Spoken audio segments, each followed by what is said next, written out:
2024 ಈ ವರ್ಷದಲ್ಲಿ ಜವಾಬ್ದಾರಿ ವಹಿಸಿಕೊಂಡ ನಂತರ ನಡೀತಾ ಇರುವಂಥ ಪ್ರಥಮ ರಾಜ್ಯ ಕಾರ್ಯಕಾರಿಣಿ ಆಗಮಿಸಿರುವ ನಿಮ್ಮೆಲ್ಲರಿಗೂ ಸ್ವಾಗತಿಸ್ತೇನೆ, ಅಭಿನಂದಿಸ್ತೇನೆ.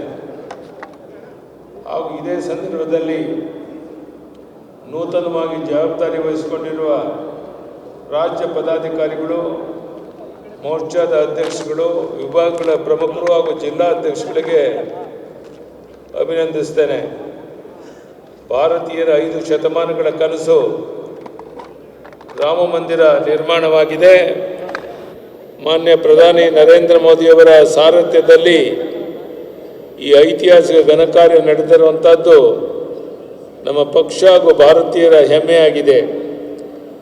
ನಮ್ಮ ಕರ್ನಾಟಕಕ್ಕೆ ರಾಮ ಹನುಮರ ಸಂಬಂಧ ಅಯೋಧ್ಯೆಯಲ್ಲಿ ಪ್ರತಿಷ್ಠಾಪನೆಯಾಗಿರುವ ಬಾಲರಾಮ ನಮ್ಮ ಮೈಸೂರಿನಿಂದ ರೂಪುಗೊಂಡಿರುವ ಎನ್ನುವುದು ನಿಮ್ಮೆಲ್ಲರ ಹೆಮ್ಮೆ. ಸನ್ಮಾನ್ಯ ಪ್ರಧಾನಿ ನರೇಂದ್ರ ಮೋದಿಜಿಯವರ ನೇತೃತ್ವದಲ್ಲಿ ಭಾರತ 10 ವರ್ಷಗಳಲ್ಲಿ ಅನೇಕ ಅಭಿವೃದ್ಧಿ ಕಾರ್ಯವನ್ನು ಕಂಡಿದೆ. ಅನೇಕ ಐತಿಹಾಸಿಕ ಸಮಸ್ಯೆಗಳಿಗೆ ಪರಿಹಾರ ಕಂಡುಕೊಂಡಿದೆ. ಜಗತ್ತಿನಲ್ಲಿ ನಂಬರ್ 1 ಸ್ಥಾನಕ್ಕೆ ಭಾರತ ತಲುಪಲಿದೆ. ಮುಂದಿನ ಲೋಕಸಭಾ ಸಮರ ನಮ್ಮೆಲ್ಲರಿಗೂ ಬಹುದೊಡ್ಡ ತಿರುವಿನ ಸತ್ವ ಪರೀಕ್ಷೆಯಾಗಿದೆ. ಕರ್ನಾಟಕದಲ್ಲಿ ಕಳೆದ ಬಾರಿ 2019ರಲ್ಲಿ 25 ಸ್ಥಾನ ಗೆದ್ದು ತಮಗೆ ಸಮರ್ಪಿಸಿದ್ದೇವೆ ಎಂದು ಮಾನ್ಯ ಪ್ರಧಾನಿಗಳಿಗೆ ವಾಗ್ದಾನ ಮಾಡಿದ್ದು. ಆದರೆ 26 ಸ್ಥಾನಗಳನ್ನ ಈ ರಾಜ್ಯದ ಜನರ ಆಶೀರ್ವಾದದಿಂದ ಅವರಿಗೆ ಸಮರ್ಪಿಸಲು ಸಾಧ್ಯವಾಗಿದ್ದು ನಿಮ್ಮೆಲ್ಲರ ಸಂಕಲ್ಪ ಶಕ್ತಿಯಾಗಿದೆ. ಈ ಬಾರಿ 28ಕ್ಕೆ 28 ಲೋಕಸಭಾ ಕ್ಷೇತ್ರ ಗೆಲ್ಲೋದ್ರ ಮೂಲಕ ಮೋದಿಯವರಿಗೆ ನಮ್ಮದೇ ಆದಂಥ ಒಂದು ಕೊಡುಗೆಯನ್ನು ಕೊಡಬೇಕು ಅಂತ ಎಲ್ಲರೂ ನೀವೆಲ್ಲ ತೀರ್ಮಾನ ಮಾಡಿದ್ದೀರ. ಅದರಂತೆ ಅದು ಯಶಸ್ವಿ ಆಗ್ತೀವಿ ಅನ್ನೋ ವಿಶ್ವಾಸ ನನಗಿದೆ. ಇವತ್ತು ಭಾರತೀಯ ಜನತಾ ಪಾರ್ಟಿಗೆ ಮಾನ್ಯ ಜಗದೀಶ್ ಶೆಟ್ಟರ್ ಸೇರಿರುವಂಥದ್ದು ನಮ್ಮೊಂದು ದೊಡ್ಡ ಶಕ್ತಿಯನ್ನು ಕೊಟ್ಟಿದೆ. ಅವ್ರಿಗೂ ಸಹ ನಾನು ವಿಶೇಷ ಸ್ವಾಗತ ಮಾಡ್ತೇನೆ. ಆದರೆ ನಮ್ಮ ಮುಂದಿನ ಸವಾಲು ದೊಡ್ಡದಿದೆ. ಜನರನ್ನು ದಿಕ್ಕು ತಪ್ಪಿಸಿ ಅಧಿಕಾರಕ್ಕೆ ಬಂದಿರುವ ಕಾಂಗ್ರೆಸ್ ಸರ್ಕಾರ ಕಲಹದಲ್ಲಿ ತೊಡಗಿದೆ.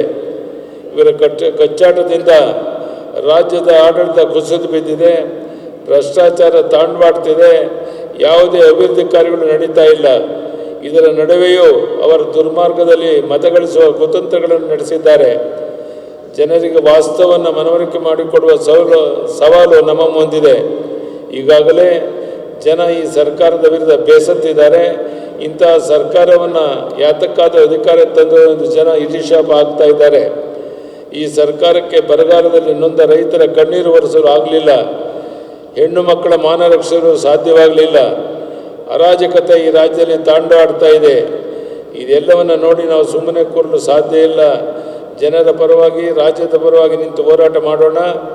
ಇದರ ಜೊತೆಗೆ ಪ್ರಧಾನಿ ಮೋದಿಯವರು ಕೊಟ್ಟಿರುವ ಯೋಜನೆಗಳ ಕುರಿತು ಜನರಿಗೆ ಜಾಗೃತಿ ಮೂಡಿಸೋಣ.